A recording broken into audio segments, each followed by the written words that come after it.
Hello everyone, कैसे हैं आप सब। एक बार पुनः से कोचिंग क्लासेस पर स्वागत है। उम्मीद करता हूं आप सब अच्छे होंगे, मस्त होंगे, बेहतर होंगे और आप सभी की पढ़ाई बेहतर चल रही होगी। प्यारे बच्चों, क्लास 12 फिजिक्स एनसीईआरटी में चैप्टर नंबर 2 स्थिर वैद्युत विभव तथा धारिता, इसमें जितने भी इंपॉर्टेंट क्वेश्चन हैं उसे हम एक ही लेक्चर में कवर करेंगे। मतलब ये अपना वन शॉट रिवीजन क्लास कहला गया।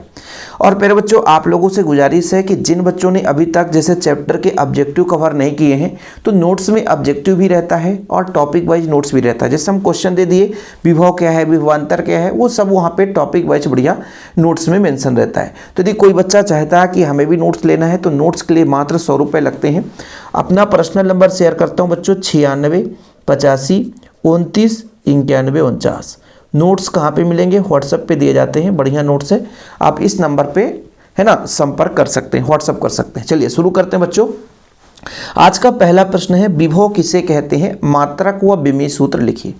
देखिए बच्चों, जैसे मान लीजिए आपके पास एक आवेश है, ठीक है, आवेश है प्यारे बच्चों, और आवेश मान लीजिए प्लस क्यू है। थोड़ा समझने की कोशिश करिएगा। प्लस क्यू है बच्चों। अब इस प्लस क्यू के कारण है ना, प्लस क्यू के कारण यहाँ पर एक विद्युत क्षेत्र जनरेट हो गया। प्लस क्यू के कारण एक विद्युत क्षेत्र जनरेट हो गया।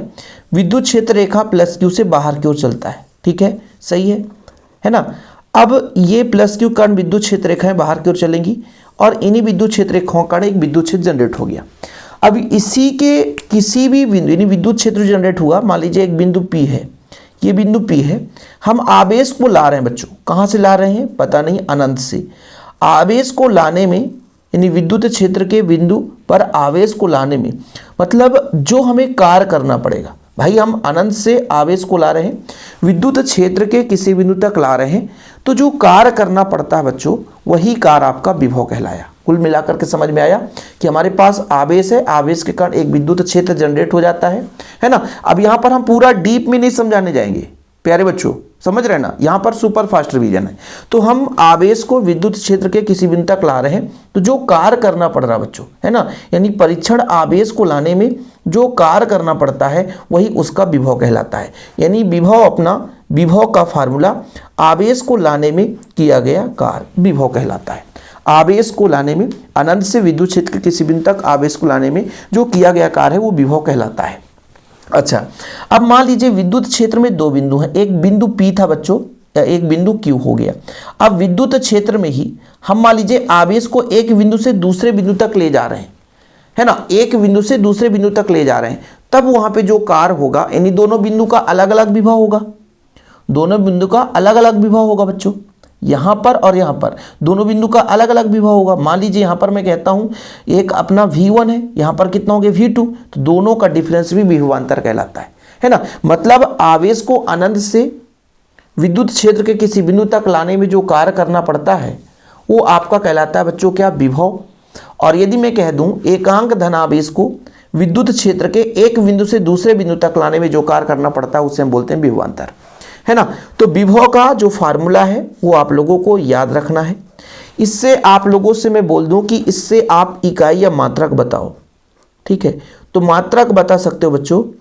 कार्य का मात्रक क्या होता है? जूल, जूल प्रति कूलम। एक तो हो गया जूल प्रति कूलम, और फिर बच्चों चाहे विभव हो चाहे विभवांतर हो, इसका जो मात्रक होता है वोल्ट होता है। क्या होता है? वोल्ट होता है। तो ये आप लोगों को याद रखना है, चाहे विभव हो चाहे विभवांतर, है ना। परिभाषा केवल इतना डिफरेंस है कि आवेश को अनंत से विद्युत क्षेत्र के किसी एक बिंदु तक लाने में किया गया कार्य वो आपका विभव कहलाता है।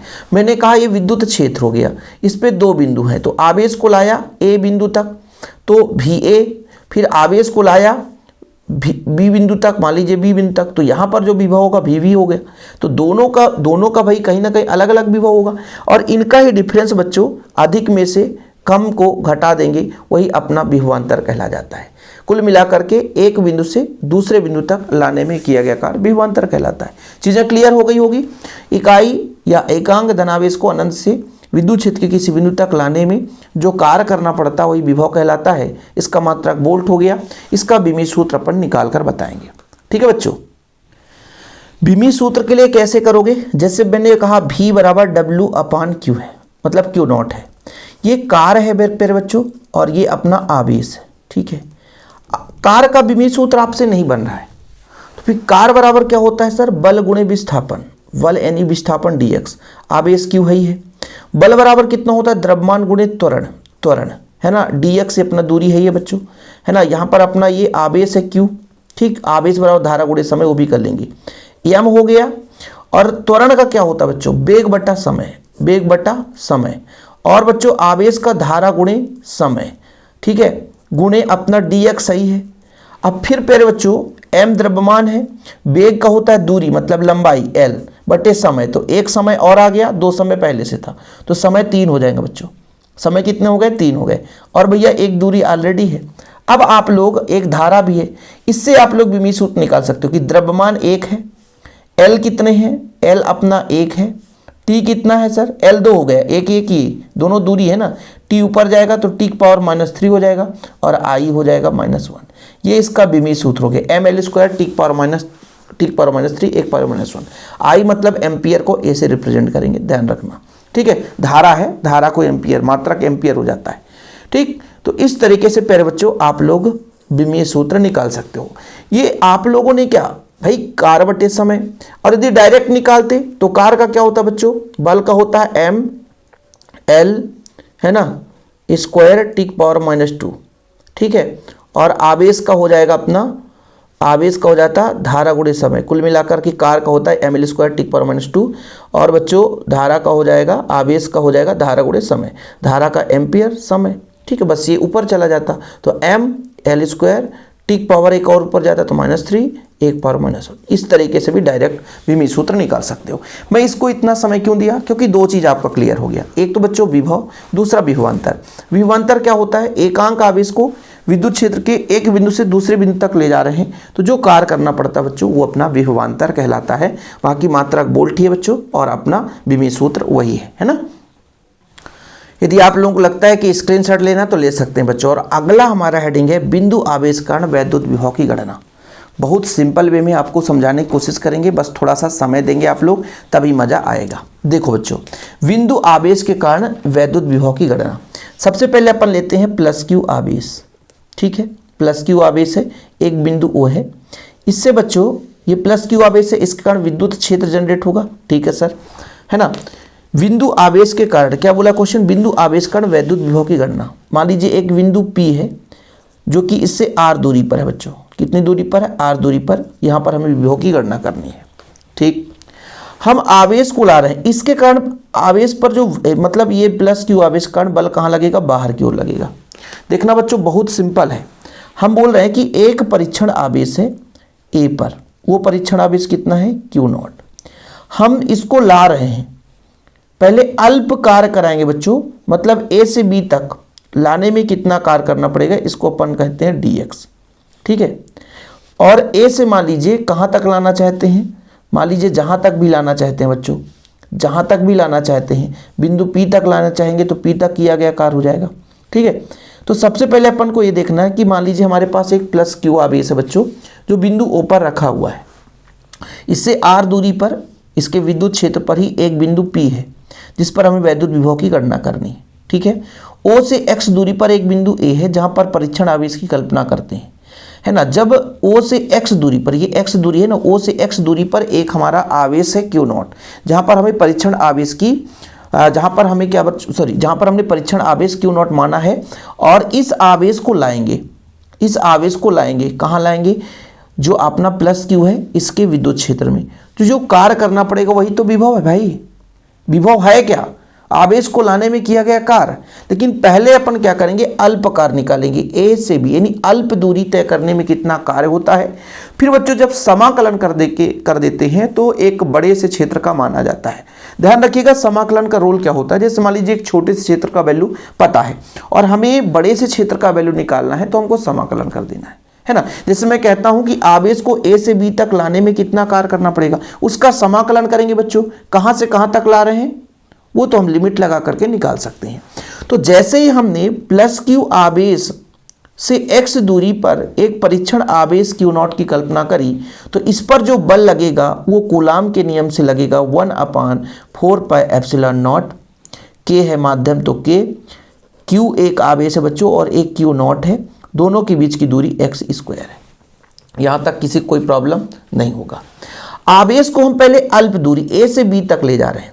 आवेश को कहाँ से बच्चों, आवेश को ए से बी तक, मतलब कितना दूरी तय कराने बच्चों, dx दूरी तय करने में किया गया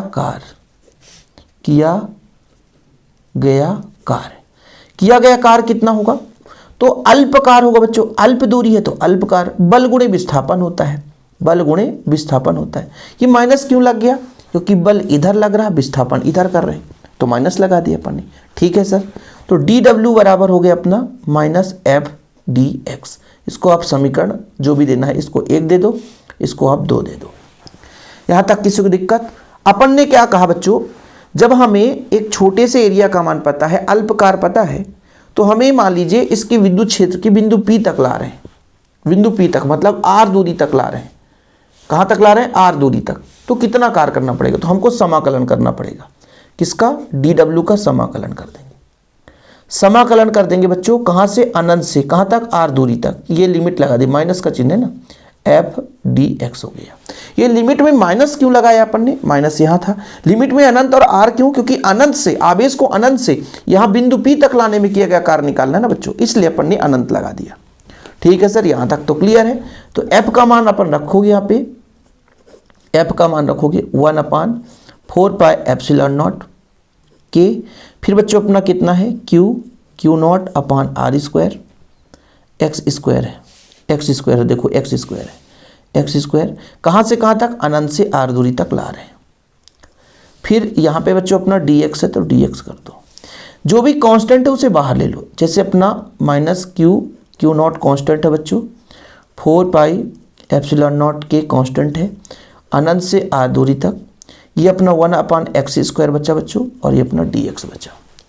समाकलन थोड़ा सा आप लोगों को पता रहना चाहिए, समाकलन यदि नहीं पता तो फिर ये नहीं बन पाएगा। अभी आगे बच्चों क्या होगा, ऊपर अपना क्यू नॉट है, अपना 4 पाई एप्सिलॉन नॉट के यहाँ रहने दीजिएगा। देखिए x² ऊपर जाएगा तो -2 होता है बच्चों, अनंत से आर दूरी तक ले जा रहे हैं। अब यहाँ पे एक फॉर्मेट आपको याद रखना पड़ेगा समाकलन का, कि जब भी बच्चों x की पावर n है, इसका समाकलन करेंगे तो इसका होता है x की पावर n+1 अपान n+1। ये फार्मूला आपको याद रखना पड़ेगा। जब इसका समाकलन करेंगे बच्चों, 4 पाई एप्सिलॉन नॉट अनंत से आर दूरी तक, x की पावर -2+1 और नीचे -2+1। ठीक है, समाकलन हो जाएगा।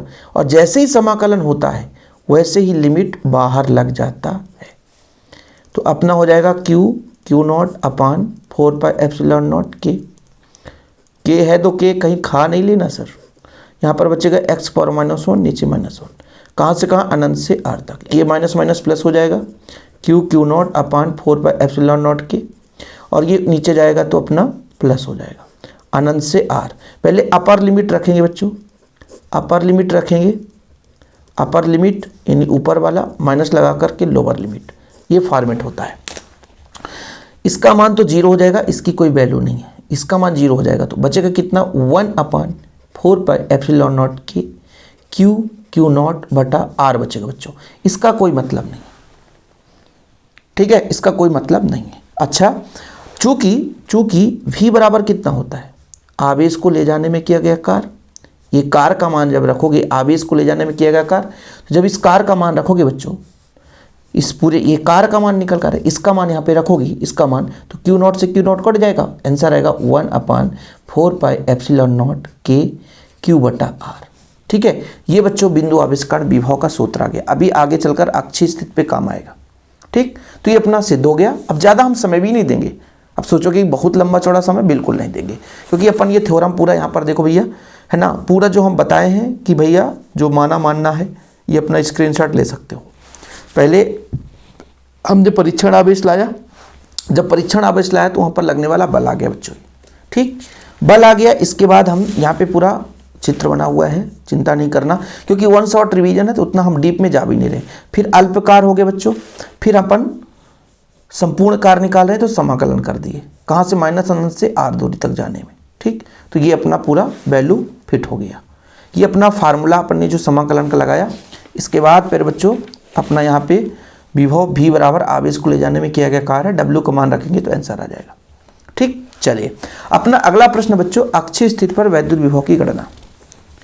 क्या निकालना है? अक्षीय स्थिति पर। ये जो थ्योरम है ना, इनको आप लोगों को थोड़ा समय देना पड़ेगा, है ना। थ्योरम है बच्चों। फिर से अपन सबसे पहले क्या करेंगे, डायग्राम को समझेंगे। डायग्राम यदि समझ में आ गया तो खेल खत्म। सबसे पहले अपने पास वैद्युत द्विध्रुव है।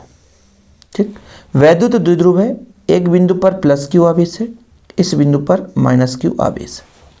ठीक है, इसका मध्य बिंदु बच्चों, मैं यदि इसको ए दे देता हूँ, यहाँ पर बी दे देता हूँ, तो मध्य बिंदु ओ है। ओ से आर दूरी पर, ओ से आर दूरी पर एक बिंदु पी है। इसको आगे बढ़ाते हैं अक्ष पर, अक्ष को आगे बढ़ाते हैं तो अक्षीय स्थिति कहलाता है। यदि लंबार्धक होता बच्चों तो निरक्षीय स्थिति कहलाता।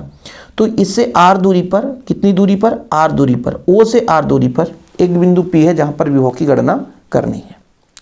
ठीक है बच्चों, क्लियर, समझ में आ गया।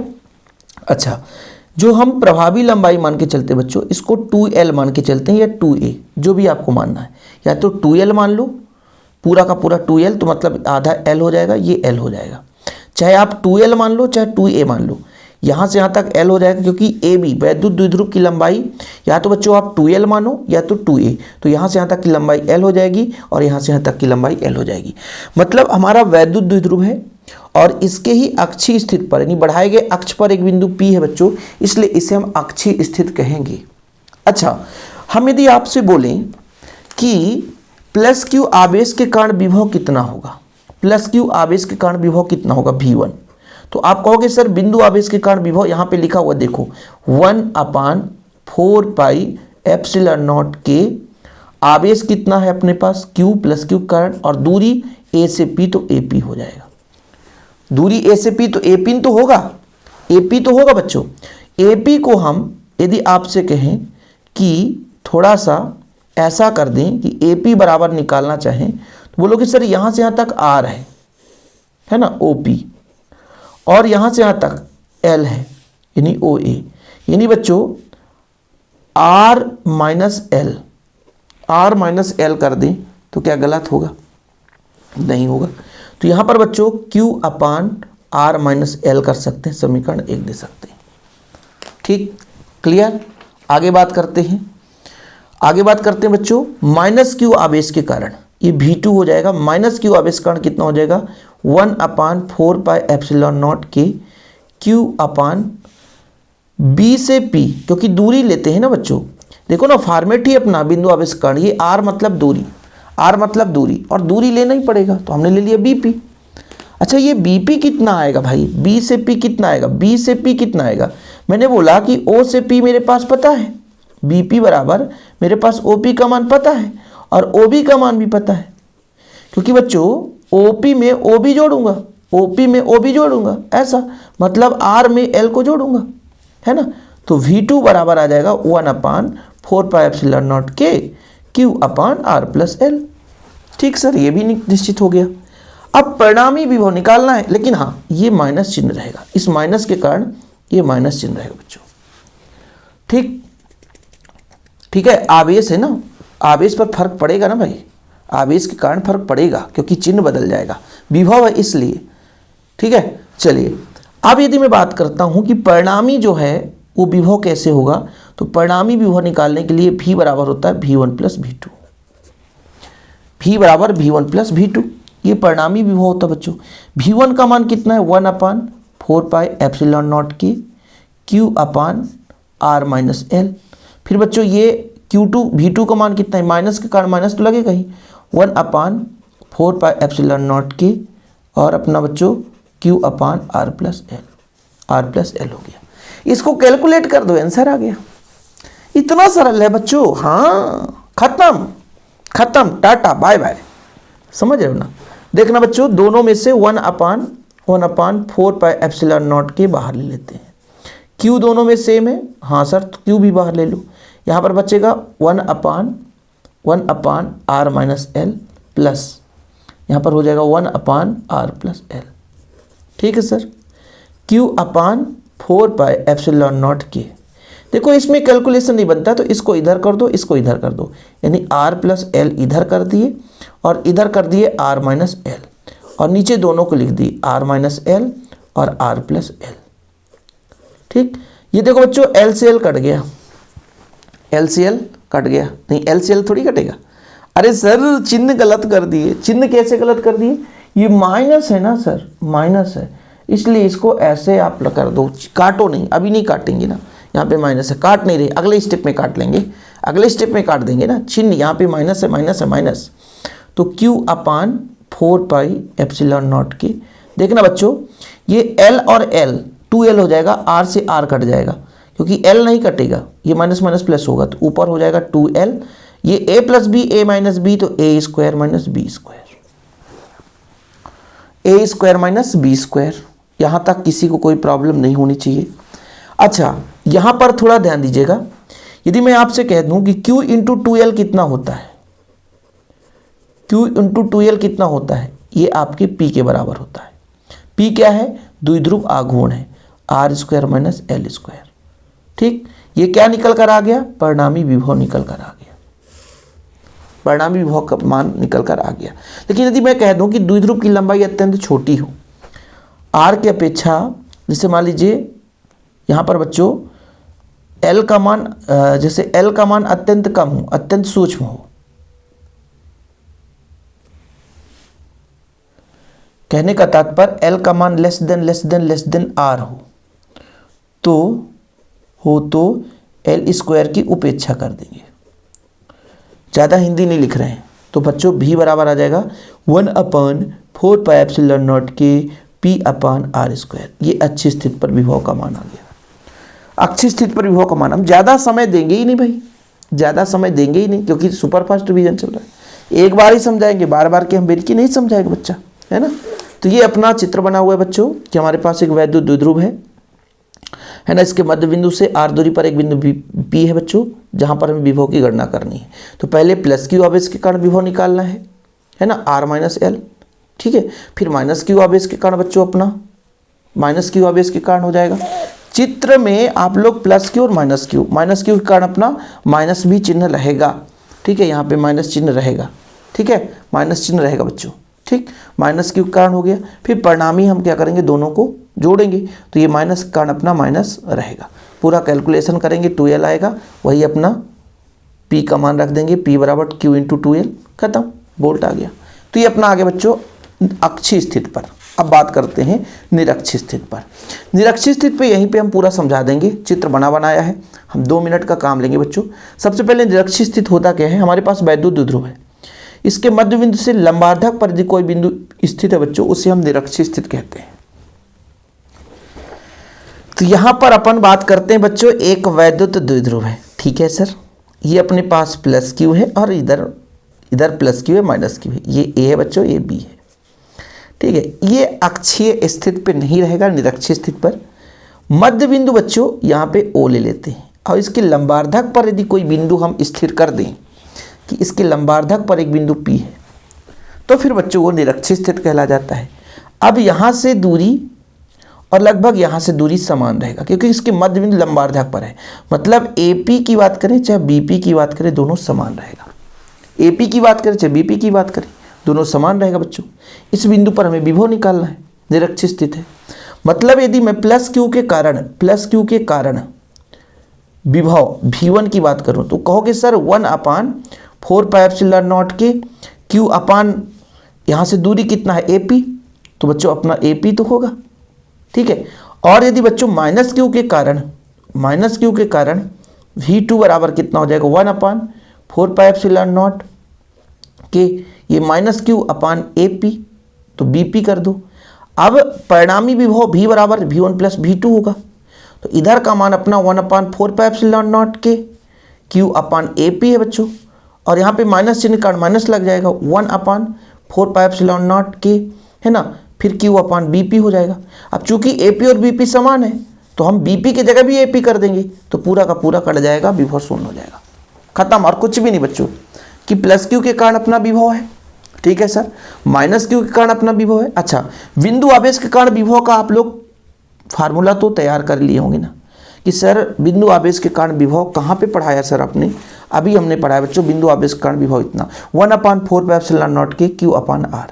वही चीज अपन यहाँ पे रख रहे हैं कि प्लस Q आवेश के कारण बिंदु P पर विभव, तो बच्चों अपना 1/4πε0 Q/AP, फिर अपना BP माइनस Q कारण माइनस Q/BP हो गया। परिणामी विभव करेंगे, दोनों को जोड़ेंगे, इसमें बच्चों माइनस Q है, एक में प्लस है तो माइनस सामने आएगा। लेकिन हमने कहा AP और BP समान है, जब समान हो जाएगा तो कट जाएगा, और जब कट जाएगा तो खत्मकारी विभव शून्य हो जाएगा। इन निरक्षीय स्थिति पर विभव कितना होता है? शून्य होता है। ठीक है, माना AB एक वैद्युत द्विध्रुव है जो प्लस Q माइनस Q आवेश से निर्मित है, K प्रवैद्युतांक वाले माध्यम में रखा हुआ है, द्विध्रुव की लंबाई कितना है? 2a है। चाहे 2a मानकर चलो बच्चों, चाहे 2l मानकर चलो, आपकी इच्छा है, 2a की 2l। K प्रवैद्युतांक के माध्यम में रखा हुआ है, माना द्विध्रुव की लंबाई 2a, इसके केंद्र O से R दूरी पर निरक्षीय स्थिति पर एक बिंदु P है जिस पर विभव की गणना करनी है। निरक्षीय स्थिति पर विभव की भी गणना करनी है। तो अपना विभव कितना आ गया बच्चों? शून्य आ गया। कितना आ गया? शून्य आ गया। अगला जो क्वेश्चन अपन बात करने वाली VBI क्वेश्चन है, पृष्ठ तनाव मतलब सॉरी समविभव पृष्ठ किसे कहते हैं? समविभव पृष्ठ के गुण लिखिए। बहुत ही महत्वपूर्ण क्वेश्चन है, जो क्वेश्चन काम का नहीं रहता उसको अपन वैसे भी छोड़ देते हैं। समविभव पृष्ठ, सम मतलब बराबर, एक ऐसा पृष्ठ जिसके प्रत्येक बिंदु पर विभव समान हो, वो समविभव पृष्ठ कहलाता है। एक ऐसा पृष्ठ जिसके प्रत्येक बिंदु पर विभव समान हो, समविभव पृष्ठ कहलाता है। ठीक है, तो ये मान लीजिए अपना एक पृष्ठ हो गया बच्चों, और यहाँ पर मान लीजिए एक बिंदु O है और प्लस Q आवेश है। तो यहाँ से विद्युत क्षेत्र रेखाएं बाहर की ओर चलेंगी, विद्युत क्षेत्र रेखाएं बाहर की ओर चलेंगी, विद्युत क्षेत्र रेखाएं बाहर की ओर चलेंगी, विद्युत क्षेत्र रेखाएं बाहर की ओर चलेंगी, विद्युत क्षेत्र रेखाएं बाहर की ओर, ऐसे। तो इससे गुण भी निकलना है बच्चों। 4 नंबर का यदि क्वेश्चन आ सकता है, तो 4 नंबर का क्वेश्चन आएगा तो 1 नंबर तो आपके चित्र से बन जाते हैं।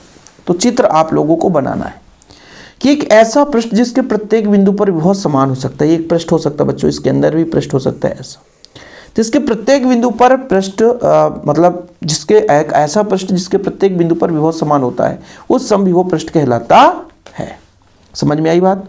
एक ऐसा पृष्ठ जिसके प्रत्येक बिंदु पर विभव समान होता है। जैसे मैं कहता हूं एक बिंदु A है बच्चों, दूसरा बिंदु B है, तो यदि मैं कह दूं VA बराबर होगा VB के, तो यहां से यहां तक जो कार है बच्चों, वो कार है कितना होगा? तो V बराबर कितना होगा? VB minus VA। तो दोनों के बीच ये W/Q। तो भाई यदि मैं आपसे कह दूं विभव समान है तो इसका डिफरेंस शून्य हो जाएगा, तो कार कितना हो जाएगा? शून्य हो जाएगा। यानी एक बिंदु से समविभव पृष्ठ है और एक बिंदु से दूसरे बिंदु तक ले जाए तो कोई कार्य नहीं करना पड़ेगा, कोई कार्य नहीं करना पड़ेगा। देखिएगा, तो इसके परिभाषा पे यदि चलें तो एक ऐसा पृष्ठ जिसके प्रत्येक बिंदु पर विभव समान होता है समविभव कहलाता है। ठीक है सर, यानी इसके प्रत्येक बिंदु पर विभव समान है। ठीक, अब यहाँ पे जो आप लोग विद्युत क्षेत्र रेखा देखते हो बच्चों, तो पृष्ठ से लंबवत निकलती है। तो पहला प्रॉपर्टी हो गया कि समविभव पृष्ठ से विद्युत क्षेत्र रेखाएं लंबवत निकलती हैं। ठीक है सर, पहला। दूसरा आप लोग क्या बताओगे? इसके प्रत्येक बिंदु पर विभव समान होता है। इसके प्रत्येक बिंदु पर विभव क्या होता है? समान होता है। तीसरा, एक बिंदु से दूसरे बिंदु तक आवेश को ले जाने में किसी प्रकार से कोई कार्य नहीं करना पड़ेगा। जैसे मैंने कहा कि यहाँ पर विभव समान है, तो इनका डिफरेंस ही विभवांतर कहलाता है। और W/Q, जब इसका मान शून्य हो जाएगा, W का मान शून्य हो जाएगा। मतलब एक बिंदु से दूसरे बिंदु तक यदि हम ले जाना भी चाहेंगे तो आवेश को कोई कार्य नहीं करना पड़ेगा। समविभव पृष्ठ रेखाएं कभी भी एक दूसरे को नहीं काटती, ध्यान रखिएगा, कभी भी एक दूसरे को नहीं काटती। बस इतना ही तो तैयार करना है। 4 आप लोगों से बन गया तो बहुत है। मैंने क्या बोला? पहला बोला कि समविभव पृष्ठ बच्चों ऐसा लिख लो, इसके प्रत्येक बिंदु पर विभव समान होता है। हाँ सर, प्रत्येक बिंदु पर विभव समान होता है। एक बिंदु से दूसरे बिंदु तक ले जाने में आवेश को कोई कार्य नहीं करना पड़ता। ठीक है सर। समविभव पृष्ठ एक दूसरे को कभी नहीं काटते, और जो विद्युत क्षेत्र रेखाएं समविभव पृष्ठ के लंबवत निकलती हैं, सदैव लंबवत निकलती। कैसे निकलती बच्चों? सदैव लंबवत निकलती। तो 4 कंप्लीट, खत्म। ठीक है। अच्छा, एक क्वेश्चन आता है कि समविभव पृष्ठ एक दूसरे को प्रतिच्छेद नहीं करते, क्यों? देखो बच्चों, विद्युत बल रेखाएं समविभव पृष्ठ के लंबवत होती है। यदि 2 समविभव पृष्ठ एक दूसरे को काटते हैं तो कटान बिंदु पर 2 विद्युत क्षेत्र रेखा की 2 दिशा होगी, जो कि संभव नहीं है। समझ रहे ना? जैसे हम बोला गया कि इस बिंदु से यहां पर ऐसा एक विद्युत क्षेत्र रेखा चली गई। ठीक है। अब यहीं पे एक कुछ ऐसा और समविभव पृष्ठ आता और काट देता तो लंबवत विद्युत क्षेत्र रेखा इसी बिंदु पर एक इधर जा रही है और इसके लंबवत विद्युत क्षेत्र रेखा एक लंबवत बाहर की ओर इधर चली जाएगी। तो एक ही बिंदु पर दो विद्युत क्षेत्र की दिशा संभव नहीं है, इसलिए बच्चों समविभव पृष्ठ रेखा एक दूसरे को कभी नहीं काटती है। ठीक है, यदि समविभव पृष्ठ एक दूसरे को काटेंगी तो जहां पर कटान बिंदु होगा वहां पर विद्युत क्षेत्र की दो दिशाएं हो जाएगी, जो कि संभव नहीं है। अतः हम कह सकते हैं कि समविभव पृष्ठ रेखाएं या समविभव पृष्ठ एक दूसरे को कभी प्रतिच्छेद नहीं करती। इसके बाद अपना एक क्वेश्चन आता है बच्चों, परावैद्युत किसे कहते हैं, परावैद्युत के ध्रुवण को समझाइए। तो इस प्रश्न को अपन उतना इंपॉर्टेंट नहीं समझते वन शॉट रिवीजन में, इसे अपन को छोड़ना है। ठीक है, चलिए आगे बात करते हैं बच्चों, संधारित्र किसे कहते हैं, समांतर प्लेट संधारित्र की धारिता। संधारित्र क्या है बच्चों कि एक ऐसी युक्ति है जिसमें हम कहीं ना कहीं बिना आकार आयतन में परिवर्तन के उसकी धारिता को बढ़ा सकते हैं। ठीक है, संधारित्र किसे कहते हैं, एक ऐसी युक्ति है जिसके आकार आयतन में बिना परिवर्तन के उसकी धारिता को हम बढ़ा सकते हैं बच्चों, वो संधारित्र कहलाता है। अब इसके बाद संधारित्र को बनाते हैं बच्चों। संधारित्र क्या होता है, दो प्लेट से मिलकर बना होता है। एक अपना ये पहला प्लेट हो गया, ये दूसरा प्लेट हो गया। ठीक है, इसको अपन प्लस क्यू आवेश देते हैं बच्चों, तो यहाँ पे पूरा प्लस क्यू आवेश हो जाता है ना। प्रेरण की क्रिया होती है तो इसके समीपवर्ती तल पर माइनस क्यू आवेश और दूरवर्ती तल पर प्लस क्यू उत्पन्न हो जाता है, जिसको यदि हम पृथ्वी से संपर्क कर देते हैं बच्चों तो ये पूरा प्लस क्यू पृथ्वी पर चला जाता है। तो ये आपका दो प्लेट है बच्चों, एक एक्स है एक वाई है, या ए और बी कुछ भी आप देख सकते हो, कुछ भी दे सकते हो, इसमें कोई दिक्कत नहीं है। फिलहाल अभी आप इतना समझो कि हमारे पास समांतर प्लेट संधारित्र बनाने के लिए क्या करना पड़ता है कि दो प्लेट लेना बच्चों, है ना, जो कि मान लीजिए एक दूसरे से डी दूरी पर स्थित है, यानी इनका संयोजन है। संयोजन इस तरीके से कि डी दूरी पर है, एक्स और वाई दो प्लेट है या ए और बी दो प्लेट है जिनके बीच की दूरी डी है, के परावैद्युतांक के माध्यम में इसको रखा गया है। जैसे ही प्लेट ए या प्लेट एक्स को हम प्लस क्यू आवेश देते हैं तो प्रेरण की क्रिया होती है। वाई वाले प्लेट के पास वाले तल पर माइनस क्यू और दूरवर्ती तल पर प्लस क्यू आवेश उत्पन्न होता है।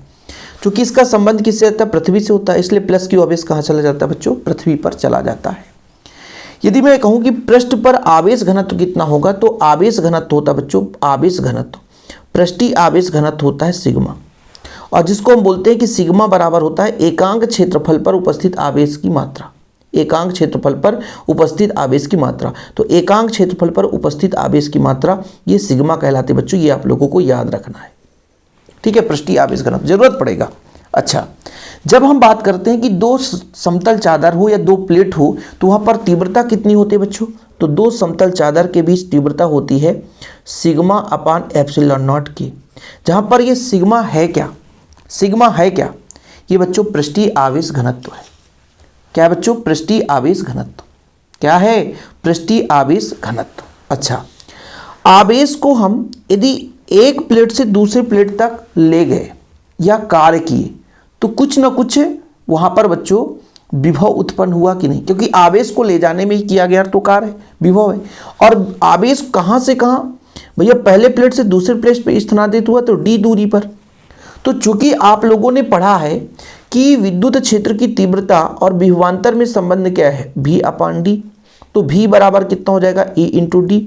और ई का मान कितना है बच्चों, ई का मान कितना अपने पास, सिग्मा अपान एप्सिलॉन नॉट के इंटू डी, ये आपने पढ़ा है। अच्छा, सिग्मा बराबर कितना है सर, सिग्मा बराबर है बच्चों क्यू अपान ए, तो ए इंटू डी, क्यू अपना क्यू एप्सिलॉन नॉट ए।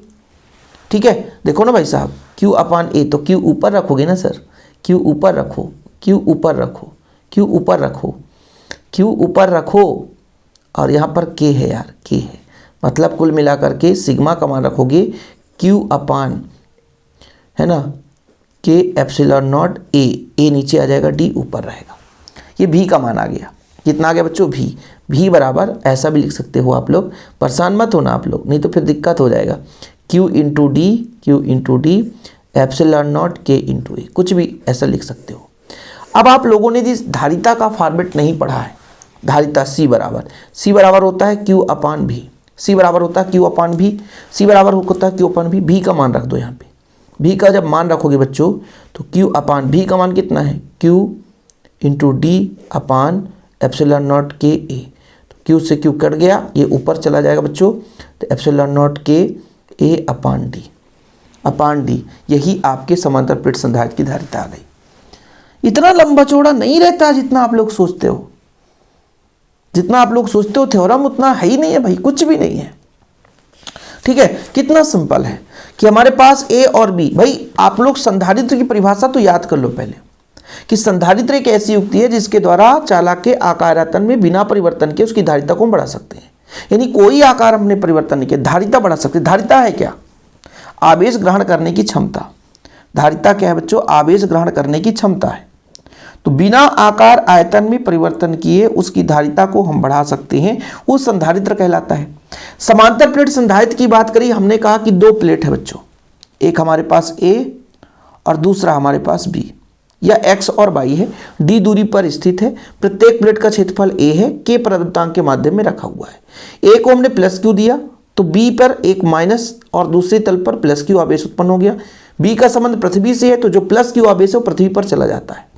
ठीक है, तो पृष्ठीय आवेश घनत्व की सिग्मा बराबर एप्सिलॉन नॉट a होता है। मैंने आपको पहले स्टेप में ही बताया, पृष्ठीय आवेश घनत्व सिग्मा बराबर q अपान a है ना, q अपान a बच्चा कितना भाई, q अपान ए, q अपान ए, सिग्मा बराबर q अपान ए, q अपान ए। ठीक, दोनों प्लेट के बीच तीव्रता इतना है, क्योंकि समतल चादर के लिए विद्युत क्षेत्र की तीव्रता ये निकल कर आया।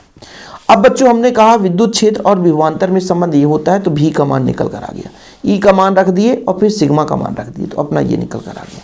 ठीक है, यहाँ पर देख सकते हो।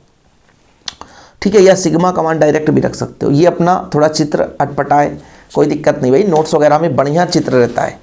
नोट्स जो बच्चे ले लेंगे नोट्स में बढ़िया रहता है यार, नोट्स मात्र 100 रुपए की बात होती है, सारा चित्र वगैरह बढ़िया। ये तो भी काम चलाओ के लिए हम कम समय में आप लोगों को कोशिश कर रहे हैं, इसलिए इस तरीके से नोट्स आपके लिए यहाँ पे बनाया गया कि कम समय में आपका रिवीजन भी हो जाए और दिक्कत भी ना हो। अब बच्चों v बराबर e इंटू डी आप लोगों ने निकाला, फिर अपना e का मान अपना जो है तो यहाँ पे रख दिया, फिर c बराबर q अपान भी, q का मान अपना यहाँ पे बच्चों q तो q, v का मान रखा तो q से q कट के बच्चों a अपना c का मान आ गया। यदि k का मान 1 रख दिए तो c बराबर इतना हो जाएगा। यही समांतर प्लेट संधारित्र का धारिता है। ठीक है बच्चा पार्टी खुश हुआ कि नहीं हुआ? अरे हो गया कि नहीं रे बबुआ, हो गया कि नहीं हुआ? और नहीं हुआ तो क्या कर सकते हैं? ठीक है, नहीं हुआ तो क्या कर सकते हैं? अरे हो जाओ रे बाबू, हो जाओ। ठीक, क्योंकि आपके लिए इतना मेहनत कर रहे हैं तो थोड़ा खुश होना तो लाजमी है भाई, बनता है। ठीक, अगला जो हमारा प्रश्न है जो कि यहाँ पे लिखा नहीं है, धारिता किसे कहते हैं? विद्युत धारिता किसे कहते हैं? ये आप लोगों को समझाया जाएगा, बाकी नोट्स में अवेलेबल है। ओके, तो नोट्स के लिए नंबर सर 96 85 29 91 49। कितना लगता है सर?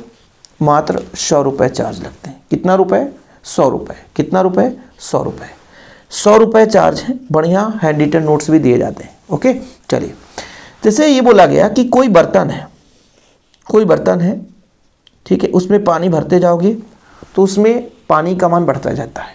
ऐसे ही कोई आपके पास पदार्थ है, पदार्थ में बच्चों आवेश का मान बढ़ते जाओगे, मतलब आवेश का मान बढ़ाते जाओगे तो भाई साहब जैसे भी इसमें पानी बढ़ाए तो उसका तल बढ़ता है, ऐसे आवेश का मान बढ़ाने से उसके विभव के मान में वृद्धि होती है। ठीक है, तो कहीं ना कहीं बच्चों सीधा एक दूसरे के समानुपाती होते हैं, समानुपाती हटाते हैं तो C एक नियतांक लग जाता है, जिसे हम इसकी धारिता कहते हैं, है ना। C बराबर हो जाता है Q अपान V, जो भी आप लोगों ने देखा। मैंने ये बोला कि जैसे बर्तन में द्रव डालते जाते तल बढ़ता है, ऐसे बच्चों किसी पदार्थ को ऊष्मा देते हैं तो उसके ताप में वृद्धि होती है। ऐसे ही जब हम आवेश देते हैं तो उसके विभव में वृद्धि होती है, अर्थात Q समानुपाती भी, तो Q बराबर CV, C जहाँ समानुपाती नियतांक है। अब बच्चों यदि मैं कह दूं कि यदि आवेश देने पर विभव के मान में इकाई वृद्धि हो जाए, है ना, आवेश देने पर आवेश हम उसको दे रहे हैं, विभव के मान में इकाई वृद्धि का हो जाए, मतलब V बराबर E, तो Q बराबर हो जाएगा C। यानी कुल मिलाकर के जिस आवेश को देने पर विभव में इकाई की वृद्धि हो जाती है उसे हम उसकी धारिता कहते हैं। या ऐसा भी लिख सकते हैं कि धारिता आवेश के उस आंकिक मान के बराबर होता है जिसे किसी पदार्थ में देने से उसके विभव में एकांक वृद्धि हो जाए, या जिससे उसके विभव में एकांक वृद्धि हो जाए वो विभव कहलाता है। याद रखना बच्चों, धारिता कहलाता है। और धारिता का इकाई फैराड होता है। धारिता का इकाई फैराड होता है। फिर समझना, किसी चालक की विद्युत धारिता आवेश के उस आंकिक मान के बराबर होता है जो कि विभव में इकाई वृद्धि कर दे, जो कि विभव में इकाई वृद्धि कर दे। फिर समझना बच्चों, किसी चालक की विद्युत धारिता आवेश के उस आंकिक मान के बराबर होता है जो कि विभव में इकाई वृद्धि कर दे। ठीक है, या कह सकते हो किसी चालक में आवेश और उसके विभव का अनुपात क्या कहलाता है बच्चों, उस चालक की धारिता कहलाती है। और धारिता का ऐसा ही मात्रक फैराड होता है। याद रखना बच्चों, धारिता का ऐसा ही मात्रक फैराड होता है। धारिता का ऐसा ही मात्रक फैराड होता है। एक क्वेश्चन और है, कौन सा क्वेश्चन है सर? गोलीय चालक, क्या गोलीय चालक की धारिता, ठीक, गोलीय चालक की धारिता। इस प्रश्न को आप लोग पढ़ना। सर नहीं बनेगा बता दो, चलो बता देते हैं। सबसे पहले अपन बात करते हैं कि एक हमारे पास गोलीय चालक है। कैसा गोलीय चालक? ये अपना गोलीय चालक है, ठीक, जो कि प्लस क्यू आवेश से आवेशित है। ठीक है बच्चों, जब प्लस क्यू आवेश से आवेशित है तो विद्युत क्षेत्र रेखाएं लगभग बाहर की ओर चलती हैं, ऐसी प्रतीत होंगी। ठीक, जिसकी त्रिज्या कितने बच्चों मान के चलते हैं? इसकी त्रिज्या मान के चलते हैं कैपिटल आर, है ना, कैपिटल आर। तो माना ए एक बिलगित निकाय है बच्चों, एक हमारा ए क्या है? बिलगित निकाय है, जो कि जिसकी त्रिज्या आर है और केंद्र ओ है। प्लस क्यू आवेश दिया जाता है तो समान रूप से वितरित हो जाता है और एक समविभव पृष्ठ की तरह कार्य करने लगता है। और जब समविभव पृष्ठ की तरह कार्य करता है बच्चों तो विद्युत क्षेत्र रेखाएं बाहर की ओर निकलती हैं। ठीक है सर, मैंने क्या बोला बच्चों कि हमारे पास ए एक बिलगित निकाय है ना, जिसकी त्रिज्या कैपिटल आर है, केंद्र ओ है। ठीक है, और इसको हमने प्लस क्यू आवेश दिया कि जो कि एक समान रूप से वितरित है ना। तो ये जब एक समविभव पृष्ठ की तरह कार्य करने लगा तो विद्युत क्षेत्र रेखाएं लंबवत बाहर की ओर निकल रही हैं, लंबवत बाहर की ओर, यानी बिंदु ओ से लंबवत बाहर की ओर विद्युत क्षेत्र रेखाएं जा रही हैं। ठीक है सर, इतना क्लियर हो गया। तो मैं आपसे कह दूं कि मान लीजिए सेंटर पॉइंट है, इससे आर दूरी पर एक बिंदु जो पी है बच्चों, यहाँ पर विभव कितना होगा? तो भी बराबर अपना कितना हो जाएगा? 1/4 पाई एप्सिलॉन नॉट के क्यू अपान आर, क्योंकि यहाँ से यहाँ तक दूरी कितना बच्चों? आर है। ठीक है, कितना है? आर है, जहाँ के एक क्या है बच्चों? के एक माध्यम है, याद रखिएगा। ठीक है, अच्छा, हम सी बराबर जानते हैं क्यू अपान भी होता है। तो भैया क्यू का मान हमारे पास तो नहीं पता, लेकिन भी का मान पता है, 1/4 पाई एप्सिलॉन नॉट के और बच्चों क्यू अपान आर। ध्यान रखिएगा, ये क्यू से क्यू तो हम काट देंगे, तो जो बचेगा ऊपर चला जाएगा, तो सी बराबर हो जाएगा 4 पाई एप्सिलॉन नॉट के आर। ये अपना बच्चों गोलीय चालक की धारिता है। सर इतना छोटा है? अरे हिंदी लिखते में एक पेज हो जाएगा, हिंदी लिखने में एक पेज हो गया, यही अभिष्ट व्यंजक है। यदि के का मान यदि एक रखोगी तो बच्चों सी बराबर हो जाएगा 4 पाई एप्सिलॉन नॉट आर। ठीक है, और इसका मान कितना बच्चों? फैराड। ठीक, क्या है बच्चों? फैराड। फैराड हो गया। क्या हो गया बच्चा? फैराड। ठीक है, कोई दिक्कत? कभी कभी क्वेश्चन ऐसे आ जाता है कि किसी बिलगित गोलीय चालक की धारिता उसकी त्रिज्या की कितनी गुनी होती है? 4 पाई एप्सिलॉन नॉट गुनी होती है, 4 पाई एप्सिलॉन नॉट गुनी होती है। या किसी गोली चालक की धारिता है बच्चों, वो त्रिज्या के सीधे समानुपाती होता है। सिद्ध करने को आ जाएगा, किसी बिलगित गोली चालक की धारिता उसकी त्रिज्या के अनुक्रमानुपाती होता है। सिद्ध करना है कि किसी गोली चालक की त्रिज्या धारिता उसकी त्रिज्या के अनुक्रमानुपाती होता है। तो आप लोग सिद्ध कर देंगे कि किसी बिलगित गोलीय चालक की धारिता उसकी त्रिज्या के अनुक्रमानुपाती होता है। ठीक है, तो आप लोग दो क्वेश्चन यहां से सीखे बच्चों। एक तो पहला क्वेश्चन आप लोगों को धारिता किसे कहते हैं, ठीक, और दूसरा आपने क्या पढ़ लिया? गोलीय चालक की धारिता, गोलीय चालक की धारिता। ठीक, तो ये दोनों प्रश्न आप लोगों से बन जाएगा। बाकी बार बार कहता हूं कि जिसके पास नहीं है नोट्स तो नोट्स ले ले। नोट्स में टॉपिक वाइज आपका कोई भी टॉपिक नहीं छूटेगा, सारा कुछ रहता है। आगे हम पढ़ेंगे संधारित्रों का समांतर क्रम संयोजन और बच्चों संधारित्रों का श्रेणी क्रम संयोजन। दोनों संयोजन एक साथ पढ़ेंगे, समांतर क्रम संयोजन और श्रेणी क्रम संयोजन, दोनों संयोजन एक साथ पढ़ेंगे और एकदम सिंपल वे में पढ़ेंगे बच्चों, बहुत कठिन कुछ भी नहीं है। तो सबसे पहले अपन बात करते हैं बच्चों श्रेणी क्रम में। जैसे देखिए अपने पास एक प्लेट है, ठीक है, ये दूसरा प्लेट है, तो अपना संधारित्र बन गया, यानी एक हमारे पास संधारित्र बन गया, ठीक है, जिसकी धारिता कितनी है बच्चों C1। दूसरा बच्चों संधारित्र यहाँ पे है और इसकी धारिता C2 होगी, ये एक दूसरे से कनेक्ट है। फिर ऐसे बच्चों तीसरी संधारित्र है जिसकी धारिता C3 है। C1 C2 C3 तीन संधारित्र हमारे पास, तीन मतलब C1 C2 C3 धारिता वाले तीन संधारित्र हैं। जब प्यारे बच्चों पहले को प्लस क्यू देते हैं तो प्रेरण की क्रिया दूसरे पर होती है। पहले को हमने प्लस क्यू दिया तो इस पर पास वाले तल पर माइनस क्यू और दूर वाले तल पर दूसरे तल पर प्लस क्यू आता है, और इसका संबंध इससे, फिर प्लस क्यू यहाँ आ गया। बढ़िया है सर। इससे प्रेरण की क्रिया हुई तो यहाँ पे माइनस क्यू आवेश, ठीक है, यहाँ पर प्लस क्यू आ गया। इसका संबंध इससे है तो यहाँ पे फिर प्लस क्यू चला गया, है ना।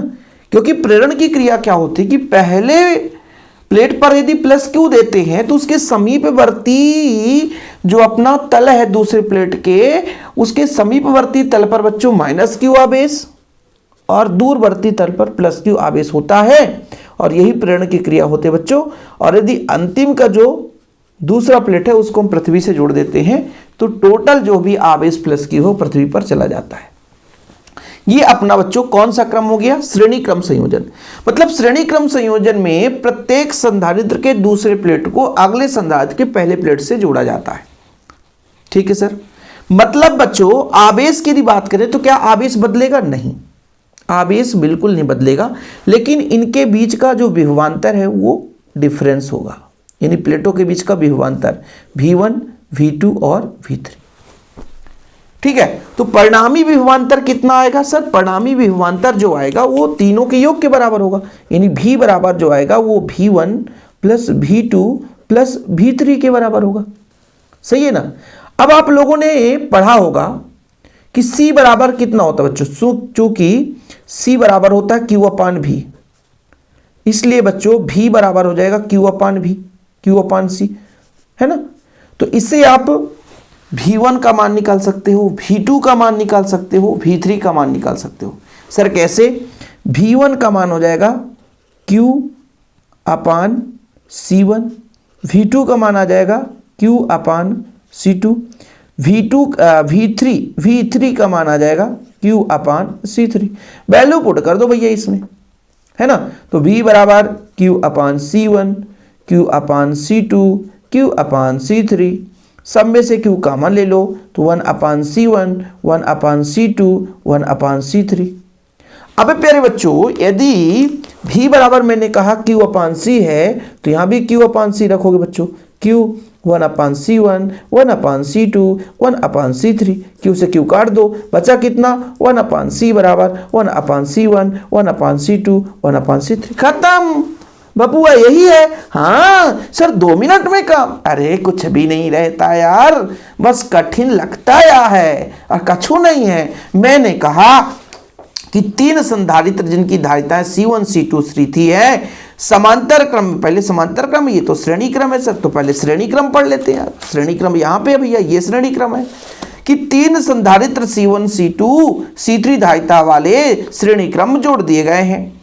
पहले संधारित्र के दूसरे प्लेट को दूसरे संधारित्र के पहले प्लेट से, दूसरे संधारित्र के दूसरे प्लेट को तीसरे संधारित्र के पहले प्लेट से जोड़ दिया गया बच्चों, और अंतिम प्लेट को हम पृथ्वीकृत कर देते हैं। जब प्लस क्यू आवेश देते हैं तो समीपवर्ती तल पर माइनस क्यू और दूसरे प्रेरण की क्रिया दूरवर्ती तल पर बच्चों, दूसरे प्लेट पर जो दूरवर्ती तल है उस पर माइनस प्लस क्यू आवेश उत्पन्न होता है। यह क्रम लगातार चलता जाता है। तीनों का जो बच्चों विभवांतर V1 V2 V3 है, तो परिणामी विभवांतर कितना आ जाएगा सर? हमने जोड़ दिया परिणामी विभवांतर। अच्छा, अब चूंकि V1 V2 V3 का मान हमने निकाला है, V1 V2 V3 का मान, तो अपन क्या करेंगे? समीकरण 1 में वैल्यू पुट कर देंगे बच्चों। समीकरण 1 में वैल्यू पुट कर दिया, Q सबसे कॉमन ले लिया, Q जब से सबसे कॉमन लिया तो 1/C1, 1/C2, 1/C3 आ गया, है ना। फिर प्यारे बच्चों V बराबर Q/C भी रखा, Q से Q कट गया तो 1/C equal 1/C1 plus 1/C2 plus 1/C3। मजा आ गया कि नहीं? कछु नहीं है यार, ये चैप्टर ही बड़ा चौचक नहीं है, बहुत सरल है, आप लोग यूं आसानी से कर लोगे बबुआ, है ना। अब हम बात करते हैं समांतर क्रम संयोजन। समांतर क्रम संयोजन, बस 2 मिनट का समय दो ना, 2 मिनट का समय। पहला अपना संधारित्र हो गया, दूसरा संधारित्र ये हो गया, तीसरा संधारित्र ये हो गया। समांतर क्रम बच्चों, इन सभी के पहले प्लेट को एक निश्चित बिंदु से और सभी के दूसरे प्लेट को दूसरे निश्चित बिंदु से हमने जोड़ दिया। ठीक है सर, मजा आ गया। मतलब हमने कहा इसको ए से और यहां पर बच्चों बी से जोड़ दिया। जब प्लस क्यू आवेश दिया तो आवेश बट गया, Q1 यहां चला गया, Q2 यहां चला गया, Q3 अलग यहां चला गया। लेकिन बच्चों ये दो बिंदु फिक्स, दो बिंदुओं के बीच है, बिंदु अलग अलग नहीं। चाहे हम पहले बात करें C1 धारिता वाले की बात करें, चाहे C2 धारिता वाले की बात करें, चाहे C3 धारिता वाले, तीनों एक निश्चित दो बिंदु के बीच ही है, इसलिए विभवांतर सबका सेम रहेगा। बाकी पहले प्लेट पर प्लस आवेश उत्पन्न होता है और यहाँ पर माइनस आवेश, ये तो सबको पता है। यहाँ पे प्लस आवेश तो यहाँ पे माइनस आवेश, यहाँ पे बच्चों प्लस आवेश तो यहाँ पे माइनस आवेश, ये सबको पता है, इसमें कोई रोक टोक की बात नहीं है, ये आसानी से आप लोग कर सकते हो। ठीक है, कुल मिलाकर के जब हमने आवेश दिया बच्चों तो आवेश जो है बट गया, एक तो Q1 दूसरा Q2 और ये Q3, और इसको अपन समीकरण 1 दे दिए। अब हमको क्या करना है, अब हमको क्या करना बच्चों, चूंकि C बराबर Q अपान भी पढ़ा है हमने, तो हमें Q का मान निकालना है, तो Q बराबर हो जाएगा C इंटू भी। तो पहले Q1 का मान निकालो, तो C1 भी, क्योंकि भी सब में सेम है बच्चों, Q2 बराबर हो जाएगा C2 भी और Q3 बराबर हो जाएगा C3 भी। ठीक है बाबूजी, ठीक है, चलिए ओके, अपन यहाँ पे वैल्यू पुट कर देते हैं। Q बराबर Q1 का मान कितना है सर, C1 भी, Q2 का मान कितना है, C2 भी, और Q3 का मान है C3 भी। ठीक है, अब सब में से क्या बच्चों V का मान ले लो, तो आ जाएगा C1 plus C2 plus C3, है ना। फिर बच्चों Q बराबर C भी होता ही है, तो V C1 plus C2 plus C3, है ना। V से भी काट दो बच्चों, तो C बराबर कितना आ गया, C1 plus C2 plus C3। जी हाँ प्यारे बच्चों, ये अपना आ गया समांतर क्रम संयोजन, संधारित्रों का समांतर क्रम संयोजन। जो हमने बताया कि भाई आवेश दिया, सब में आवेश अलग अलग हो गया, इसलिए परिणामी आवेश कितना होगा, तीनों के योग के बराबर होगा, है ना। बाकी आप लोगों ने धारिता पढ़ ही लिया कि सर जो जब किसी चालक को आवेश देते हैं तो सीधा सीधा समानुपाती होता है, V और Q दोनों एक दूसरे के क्या होते हैं, समानुपाती होते हैं, और समानुपाती हटाते हैं तो एक नियतांक लग जाता है, जहां C एक संधारित्र की धारिता कहलाती है। आप लोगों ने पढ़ ही लिया बच्चों, ठीक। इसको आपको देखना है कि हमने बोला कि तीन धारिता C1, C2 और C3 वाले संधारित्र समांतर क्रम में जोड़े गए हैं। प्रत्येक पहले प्लेट को बिंदु A से और दूसरे प्लेट को बिंदु B से जोड़ दिया गया और इसको पृथ्वीकृत कर दिया गया, ताकि यहाँ पे जो दूसरे प्लेट पर प्लस Q आवेश प्रेरित होता बच्चों, वो पृथ्वीकृत हो जाए। कहाँ चला जाए, पृथ्वीकृत हो जाए। जब बिंदु A पर कोई प्लस Q आवेश दिया जाता बच्चों, देखो जरा, जब बिंदु A पर कोई प्लस Q आवेश देते हैं, प्लस Q आवेश देते हैं, तो वो तीन भागों में बढ़ जाता है। किस भाग में बढ़ जाता है, Q1, Q2 और Q3, तीन भागों में बढ़ जाता है बच्चों। तो परिणामी आवेश जो होता है Q बराबर Q1 plus Q2 plus Q3 के, मतलब जो परिणामी आवेश है वो तीनों के योग के बराबर होता है। ठीक है, चूंकि बच्चों प्रत्येक प्लेट का प्रत्येक संधारित्र का पहला प्लेट और दूसरा प्लेट एक फिक्स बिंदु पे ही कनेक्ट है, फिक्स बिंदु, दो फिक्स बिंदु के बीच में, इसलिए विभव आपका समान हो जाता है। तो Q1 बराबर Q2 बराबर Q3 का मान निकालो और यहाँ पे समीकरण 1 में मान रख दो, यहाँ पर मान रख दिया, पर जैसे समीकरण 1 है Q1 Q2 Q3 का मान रख दे बच्चों। सब में भी का मान आ गया, भी का मान आ गया बच्चों। फिर Q बराबर C भी है ही, होता ही है, अपन ने पढ़ा ही है। फिर भी से भी कट गया, अपना आ गया ये अभीष्ट व्यंजक, यही अभीष्ट व्यंजक है। ठीक है, तो आज का मैराथन क्लास कैसा लगा, अभी खत्म नहीं हुआ है, अभी अपना खत्म नहीं हुआ है बाबूजी, अभी खत्म नहीं हुआ है। एक हमारा थ्योरम है, संधारित्र में संचित ऊर्जा का सूत्र निकालिए, संधारित्र में संचित ऊर्जा का सूत्र, और ये आप लोगों के लिए होमवर्क है, इसको कर लेना, यूट्यूब पे सर्च कर लेना, क्लासेस आप लोग इसका स्क्रीनशॉट ले लो। हाँ, हो सकता है ये क्वेश्चन नोट्स में ना हो तो फिर आप गाली ना देना बच्चों, कि कुछ क्वेश्चन क्या है नोट्स में भी नहीं रहते। कैसे नहीं रहते, बहुत लंबा चौड़ा हो जाता है, तो फिर अपन उस नोट्स में बच्चों कुछ टॉपिक हटा देते हैं, है ना, या कि उसको अपडेट नहीं कर पाए तो फिर दिक्कत हो जाता है ना। तो इसका स्क्रीनशॉट ले लो आप लोग, ठीक। वन शॉट रिवीजन का आज यहीं पे समाप्त करेंगे क्लास।